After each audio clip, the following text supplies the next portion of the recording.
Look, sweetheart, I don't care what the new diversity quotas say. This is my mat. On my mat, you're a liability until you prove otherwise, and right now, all I see is someone who's going to get a real operator killed. Is that clear? The crowd of sailors, sweating in the humid air of the Naval Amphibious Base Coronado training gymnasium, snickered nervously. They stood in a wide, deferential circle on the worn blue mats, the air thick with the smell of rubber, disinfectant, and exertion. Petty Officer Morgan said nothing. She simply stood in the center of that circle, a focal point of sudden, unwanted attention, her posture relaxed, but not slumped. Her gaze was fixed on the man who had just insulted her, Lieutenant Davis, a man whose crisp, new training uniform seemed to reject the ambient humidity that soaked everyone else's. He was all sharp angles and loud pronouncements, a walking billboard for his own perceived authority. She, by contrast, was an exercise in quiet anonymity. Her uniform was worn, faded by salt and sun, yet immaculately clean. She was of average height, with a build that was lean and functional rather than imposing. There was nothing about her that screamed warrior, nothing that would draw a second glance in a crowded mess hall. But the Fleet Master Chief, observing from the shaded doorway of the cavernous building, saw it. He saw the way her feet were perfectly balanced, the weight distributed with an unconscious grace that spoke of thousands of hours of practice. He saw the way her eyes, calm and gray as a morning sea, didn't just look at the lieutenant, but scanned him, indexing angles, noting his posture, his breathing, the subtle shift of his weight from one foot to the other. It was the predatory stillness of a creature that doesn't need to roar to be the most dangerous thing in the jungle. The lieutenant, blinded by the shine of his own rank and the reflection of his own prejudices, saw none of this. He saw a woman in a man's world, a checkbox on a form, an obstacle to the efficient completion of his training schedule. If you believe that true strength is measured not in volume, but in silence, not in boasting, but in action, type competence below. Lieutenant Davis paced before her, a smug smile playing on his lips as he addressed the assembled sailors. He saw himself as a mentor, a hard but fair instructor breaking down the soft edges of a new generation. In reality, he was a gatekeeper, one who had mistaken his petty authority for genuine wisdom. You see, ladies and gentlemen, he began, his voice echoing slightly in the vast space. The modern battlefield is no place for hesitation. It is a place of violence, of action, of immediate and overwhelming force. The principles we teach here in hand-to-hand combatives are not theoretical. They are the bedrock of survival when your rifle runs dry, when the enemy is on top of you, when there is nothing left between you and oblivion but your training. He paused for dramatic effect, letting his words hang in the thick air. The sailors watched, some rapt, some intimidated. They were young, most of them fresh from boot camp or their first technical schools, and a commissioned officer still held a certain mystique. Davis represented the institution, the power structure they were all trying to navigate. His approval felt like a currency they desperately needed to earn. He turned back to Morgan, his smile tightening into a condescending smirk. Which is why we cannot afford to carry dead weight. We cannot afford to lower our standards. Petty Officer Morgan here, through no fault of her own, represents a statistical disadvantage. He gestured to her generically. Smaller frame, lower muscle mass. It's simple biology, people. It's not an insult. It's a fact. And fact can get you killed if you ignore them. A few more sailors chuckled a low, uncomfortable sound. They were following his lead, aligning themselves with the perceived power in the room. Morgan's expression remained unchanged. Her face was a placid mask of professional neutrality. She didn't blink. She didn't flinch. Her breathing remained slow and even, a silent metronome counting down to a moment only she could foresee. The lieutenant took her silence as weakness, as confirmation of his assessment. So, we're going to use the petty officer to demonstrate a common grapple escape. This is a situation where a much larger, much stronger opponent has you pinned. Your technique has to be perfect. Your execution has to be flawless. There is no room for error. He moved toward her, his movements telegraphed and overly dramatic. He grabbed her arm in a grip that was far too tight for a simple demonstration, a petty assertion of physical dominance. And in that moment, the isolation of the quiet professional was complete. She was surrounded by peers who saw her as a punchline, and held by a superior who saw her as a prop. But her focus never wavered. It remained on the task, on the geometry of the problem presented to her, a problem she had solved 1,000 times before in places far darker and more dangerous than a brightly lit gymnasium. Her silence wasn't emptiness. It was a reservoir of immense, disciplined potential. The lieutenant began his lecture, his voice a droning monotone of technical jargon that he clearly enjoyed reciting. The attacker establishes a dominant frame here, he said, wrenching Morgan's arm to an awkward angle to emphasize his point. He uses his weight advantage to pin your arm, neutralizing your ability to strike or draw a secondary weapon. From here, he can control the engagement.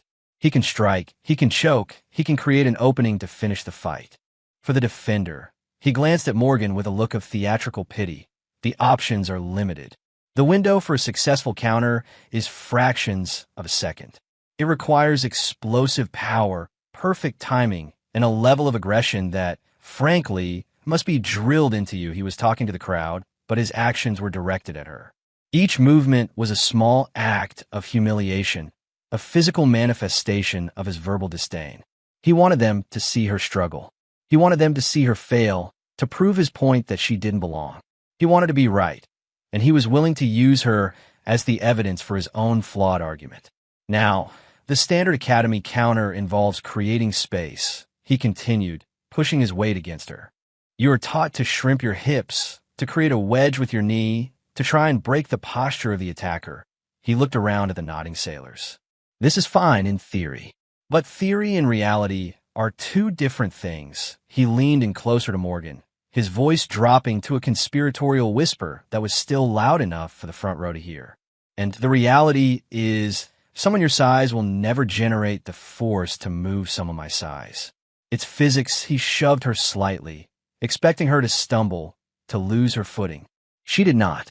Her body absorbed the force, her feet rooted to the mat, as if she were carved from the same dense rubber. It was like shoving against a deeply set pylon. A flicker of annoyance crossed the lieutenant's face, a brief crack in his confident facade. The demonstration wasn't going according to his script. She was supposed to be reactive, off balance, weak. Instead, she was a statue of calm, her body a perfect model of structural integrity.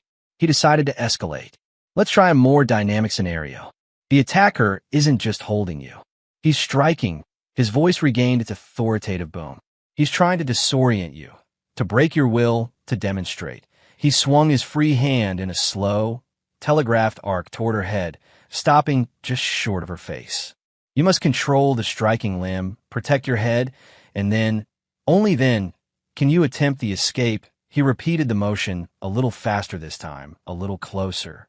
Morgan's eyes tracked the movement, her head moving just enough to be out of the path of the simulated blow, her economy of motion almost supernatural. There was no wasted energy, no panicked flinch. It was the calculated, precise response of a finely tuned machine. This infuriated him. Her competence was a silent refutation of his entire thesis. Her calm was an insult to his authority. He needed to break it. He needed to force a reaction that would validate his prejudice. You're not taking this seriously, petty officer, Lieutenant Davis snarled, his frustration finally boiling over. The pretense of a controlled, academic demonstration was gone, replaced by raw ego. On the battlefield, there are no slow-motion attacks. There are no pulled punches. There's only this. In a shocking breach of training protocol, his hand didn't stop. It wasn't a full-force blow, but it was far more than a tap. His open palm connected with the side of her jaw with a sharp crack that echoed through the silent gymnasium. It was a strike meant to stun, to humiliate, to force a yelp of pain or a show of fear. He struck her. The crowd gasped as one. A line had been crossed. This was no longer training. It was an assault. The nervous laughter died, replaced by a tense, horrified silence. Every sailor in the room knew what they had just seen was wrong, a gross abuse of power. They looked at each other, their eyes wide, then back at the two figures in the center of the mat. Lieutenant Davis held his position, his hands still in the air, a triumphant sneer on his face. He had gotten the reaction he wanted, not from her, but from the audience. He had proven his point about the harsh realities of combat, but he had made a catastrophic miscalculation. He had assumed her stillness was passivity. He had assumed her silence was fear. He had assumed her gender was a synonym for weakness. He was wrong on all counts. For a single, eternal second, nothing happened. The sound of the slap hung in the air, a dissonant chord in the quiet room. Morgan's head had barely moved from the impact. And then it began. It was not a movement of anger or retaliation. It was a movement of pure, cold, professional duty. It was the response of an apex predator that has been prodded one too many times. Her body, which had been a study in placid stillness, became a blur of devastating efficiency. The hand that Davis was still gripping with such confidence suddenly had no wrist to hold. In a motion too fast to follow, she had rotated her palm, broken his grip, and established her own, securing his wrist with a thumb and forefinger on a precise pressure point. Simultaneously, her other hand, the one that had been hanging loosely at her side, came up, not in a fist, but with fingers extended and rigid, striking the brachial plexus origin on the side of his neck. It wasn't a punch, it was a neurological shutdown command. The lieutenant's dominant arm went instantly numb, hanging uselessly at his side. A look of pure, uncomprehending shock washed over his face. Before he could even process the first two movements, she flowed into the third. Stepping not away, but into him, she used her hip as a fulcrum, redirecting his forward momentum. He was a big man, easily 60 pounds heavier than her, but physics, the very thing he had tried to lecture her on, was now her weapon. His center of gravity was compromised. His balance was gone. He was falling but not collapsing. She controlled his descent with terrifying precision, spinning under his now useless arm, ending up behind him. One arm snaked across his chest, her other hand cupping the back of his head. He landed on the mat not with a crash, but with a controlled thud flat on his back. She was kneeling on his chest, a knee pinning his remaining good arm, her forearm pressed firmly against his windpipe. It was not a choke designed to render him unconscious. It was a pin, a position of absolute and total control. He could not move. He could not speak. He could barely breathe. The entire sequence, from the moment he struck her to the moment he was neutralized on the mat, had taken less than 2 seconds. A deafening silence descended upon the gymnasium. It was a silence filled with awe, with fear, with the sudden, violent shattering of 1,000 assumptions. The sailors stared, their mouths agape, their minds struggling to reconcile the unassuming woman from moments before with the impossibly lethal force that had just been unleashed. Lieutenant Davis lay on a mat, his eyes wide with terror and disbelief, staring up at the calm, impassive face of the woman he had just assaulted. Her expression had not changed. There was no anger, no triumph, no emotion at all. There was only the quiet, focused competence of a professional who had just finished a job. From the shadows of the large bay door, a figure emerged, walking with a slow, deliberate cadence that commanded attention without demanding it. Fleet Master Chief Thorne stepped into the light, his own uniform a testament to a lifetime of service. It was perfectly starched, but the ribbons above his pocket told a story of decades spent in the harshest corners of the world. His face was a roadmap of experience, his eyes holding a wisdom that could not be learned from books. He surveyed the scene with a practiced, all-encompassing gaze, the stunned sailors, the lieutenant gasping on the mat, and the still, silent figure of Petty Officer Morgan, who remained in her position of control, her focus unbroken. Thorne's voice, when it came, was not loud, but it cut through the thick silence like a razor. "Petty Officer, on your feet." It was a quiet command, but it held the weight of the entire fleet. Morgan disengaged from the lieutenant with the same fluid efficiency she had used to take him down. In one smooth motion, she was standing, her hands loosely at her sides, her posture once again relaxed but ready. She had not even been breathing heavily. Lieutenant Davis scrambled to his feet, shame and fury warring on his face. He opened his mouth to speak, to protest, to offer some blustering excuse, but the Master Chief silenced him with a single, sharp glance. Thorne's eyes were like chips of ice. Not one word, Lieutenant.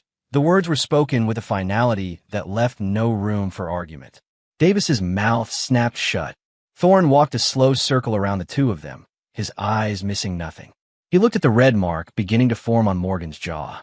He looked at the terror that still lingered in the lieutenant's eyes. He looked at the faces of the young sailors, who were just now beginning to process the lesson they had just received. He stopped directly in front of Morgan. He did not address the strike. He did not ask what had happened. He already knew. Instead, he looked at her stance, at the way she held herself. He looked at the technique she had just executed, a brutal but elegant cascade of movements that was not part of any standard Navy combative's curriculum. It was something else entirely, something refined and lethally pure. "What's your name, petty officer?" he asked, his voice calm and inquisitive. "Morgan, Master Chief," she replied. Her voice was steady, devoid of emotion. It was the first time most of the sailors had heard her speak more than a single word. Thorne nodded slowly. "Morgan," he repeated, as if tasting the name. He turned to his aide, a young petty officer who had followed him out of the shadows, clutching a ruggedized military tablet. "Give me Petty Officer Morgan's service record. Full jacket. Tier 1 clearance." The aide's eyes widened slightly. Tier 1 was the highest level, reserved for the most sensitive and classified personnel files in the entire armed forces. He quickly began tapping on the tablet screen. The room waited, the tension almost unbearable. The sailors held their breath. This was no longer about a training exercise gone wrong. This was something more. They were on the precipice of a revelation, a moment where the curtain would be pulled back on a world they knew existed but had never seen. Lieutenant Davis stood rigidly, a cold dread seeping into his bones. He was beginning to understand that he had not just insulted a subordinate. He had stumbled into a world of shadows and secrets, and had committed a grave error against one of its silent inhabitants. The quiet competence he had dismissed was about to be given a name, a history, and a legacy that would crush his own arrogance into dust. The aide's tablet beeped softly, indicating the file had been accessed after a series of biometric and password verifications. He handed the device to the Master Chief. Thorne took it, his eyes scanning the screen. For a long moment, the only sound in the gymnasium was the distant hum of ventilation fans.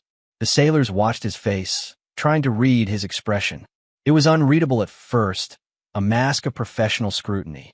Then, slowly, a look of profound, almost reverent respect began to dawn in his eyes. He looked up from the tablet, not at Morgan, but at the assembled crowd. He was no longer just an observer. He was a teacher, and class was now in session.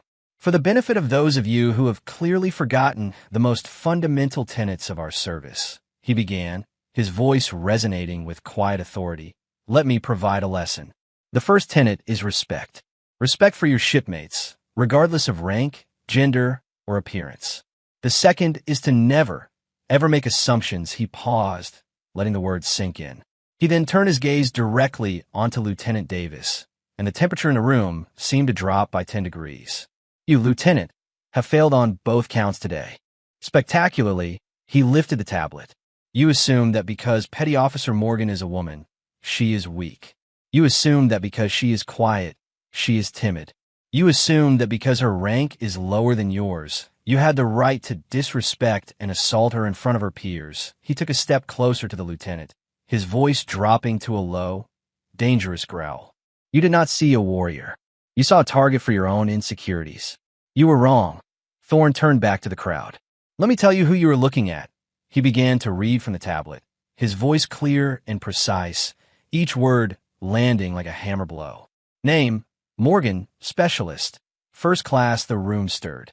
Specialist, not petty officer. It was a different pay grade scale, one used almost exclusively in the shadowy world of naval special warfare. Unit designation, Naval Special Warfare Development Group, a collective, sharp intake of breath. DevGru, the formal name for SEAL Team 6. It was a unit so secretive that its very existence was often a matter of speculation. They were the tip of the spear's tip, the most elite operators in the entire U.S. military. The sailors stared at Morgan in stunned disbelief. This quiet, unassuming woman was one of them? It seemed impossible. Combat deployments. 7. Thorne continued, his voice relentless. Theaters of operation. Classified. Mission set. Classified. Special skills qualifications. Advanced close quarters combat instructor. Master breacher. Covert methods of entry specialist. Tier 1 operator. He lowered the tablet and looked directly at Morgan. He saw the faint, silvery scar just above her eyebrow, a detail he hadn't noticed before. He saw the coiled readiness in her frame. He saw the ghost of 100 battles in her calm, gray eyes.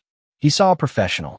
Then, in a gesture that sent a shock wave through the room, Fleet Master Chief Thorne, a living legend with 30 years of service, a man who advised admirals, snapped to the most rigid and formal position of attention. He raised his hand in a sharp, perfect salute.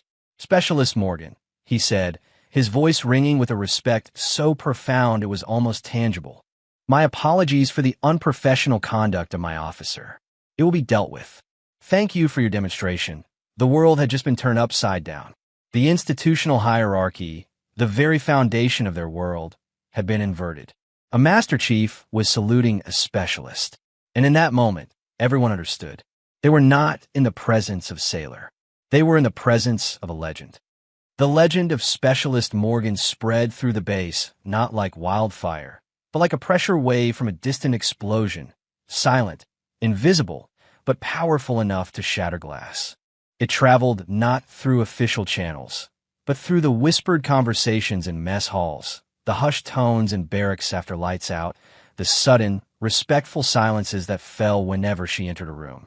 The story became a modern fable, a piece of institutional folklore passed from sailor to sailor. It was told in 100 different ways, with each telling adding a new layer of mythic detail. In some versions, she had taken down 3 lieutenants. In others, she had done it blindfolded. The core of the story, however, remained unchanged. Quiet competence had faced loud arrogance, and arrogance had been left gasping on the mat. The sailors who had been there that day became minor celebrities in their own right, the keepers of the true story. They were sought out, asked to recount every detail. They described the sound of the slap, the impossible speed of her movements, the deafening silence that followed. But most of all, they described the look on Fleet Master Chief Thorne's face as he read her file, the dawning realization, the profound respect. And they spoke of his salute, a gesture that had corrected the moral compass of the entire base. Lieutenant Davis vanished. One day he was running the training schedule. The next his office was empty. The official word was that he had been reassigned to a staff position at the Pentagon, a promotion on paper that was, in reality, a form of exile. He was sent to a world of paper and politics, far from the operational world he so desperately wanted to be a part of. The unofficial story was that Master Chief Thorne had personally escorted him to the base commander's office for a conversation that had been described by a secretary outside as 10 minutes of complete silence, followed by 1 minute of quiet, terrifying instruction. Davis was broken, his career trajectory permanently altered. He had not been court-martialed, but he had been handed a far worse sentence in the unforgiving culture of the military. He had been rendered irrelevant. His name became a cautionary tale, a verb used by instructors to describe the career-ending mistake of underestimating a quiet professional. To be a Davis was to be a fool blinded by your own ego. The training curriculum at the combatives facility was quietly updated. A new module was added, focusing on leverage-based takedowns against a larger opponent. It was officially designated Module 7B, Asymmetrical Grappling Techniques. Unofficially, everyone on the base, from the newest recruit to the most seasoned chief, called it the Morgan Counter. The blue mat where the incident had occurred became a kind of landmark. Someone, no one ever knew who, had taken a permanent black marker and drawn a small, simple star in the exact spot where the lieutenant's head had rested. It was a subtle memorial, a quiet acknowledgement that something significant had happened there. It was a reminder that the most important lessons are often the most painful, and that respect is not a right of rank, but a currency earned through character and competence. Specialist Morgan, for her part, seemed completely unaffected by the storm of whispers and rumors that now surrounded her. She was the calm eye of a hurricane of her own making. She continued her duties with the same quiet, methodical precision as before. She showed up to physical training on time. She cleaned her weapon with meticulous care. She spoke only when necessary, her words always direct and to the point. The awe and deference of the other sailors seemed to bemuse her more than anything else. They would part ways for her in the hallways, their eyes downcast with respect. They would fall silent when she sat at a table in the chow hall. They tried to give her space, to treat her like the living legend they now believed her to be. But Morgan didn't want reverence. She wanted normalcy. She was a professional in a world of professionals, and the sudden attention was an unwelcome distraction from the mission. One afternoon, a young sailor, a seaman barely out of his teens who had witnessed the incident, approached her in the weight room. He was nervous, stammering, his hands fidgeting. "Specialist Morgan, ma'am," he began. "I was there, in the gym. I just wanted to say that was the most incredible thing I've ever seen." Morgan was in the middle of a set of pull-ups, her movements smooth and controlled. She finished her set, dropped lightly to the floor, and turned to face him. Her gray eyes held no judgment, only a calm, neutral focus. "It was a textbook application of leverage and misdirection," she said, her voice even. "The technique is the point, not the person performing it." The sailor was taken aback. He had expected a story, a boast, or at least a knowing smile. Instead, he got a technical debrief. But the way you did it," he pressed on, "Lieutenant Davis, he never stood a chance." Morgan picked up a towel and wiped the sweat from her brow. "Assumptions are a liability," she said simply. "He made an assumption about me based on my appearance. That was his mistake. The technique just capitalized on it. Don't make the same mistake. Don't assume I'm special. Assume the training works. Focus on that." She then turned and walked away, leaving the young sailor standing in stunned silence. The lesson was clear. Her identity was not in her reputation, but in her discipline. Her worth was not defined by the stories told about her, but by the principles she embodied. The legend was about the action, not the actor. And in this way, she began to transform the culture of the base, not through her myth, but through her quiet, consistent example. She taught them that the ultimate power was not in being known, but in being prepared. The true professional doesn't need an audience. They need only a standard and the discipline to meet it every single day. Years passed. The story of Specialist Morgan and Lieutenant Davis solidified from recent memory into established folklore, a foundational myth for a new generation of sailors passing through Coronado. The star on the blue mat was still there, its edges faded, but its meaning undiminished. It was now pointed out to every new class of recruits on their first day of combatives training. The instructors, many of whom were now telling a story they had only heard secondhand, used it as their opening lesson. They would gather the nervous, impressionable young men and women in a circle around the star and begin the tale. "This spot on the mat," a grizzled chief petty officer would say, his voice low and serious. "We call this the Davis Mark. It's named after a lieutenant who used to teach here. A man who thought he knew everything. A man who confused the insignia on his collar with actual strength. He would let them absorb that, letting them look at their own pristine uniforms and the ranks on their own sleeves. He believed that respect was owed to him because of his rank. He believed strength was determined by size. He believed a person's worth could be judged by their gender.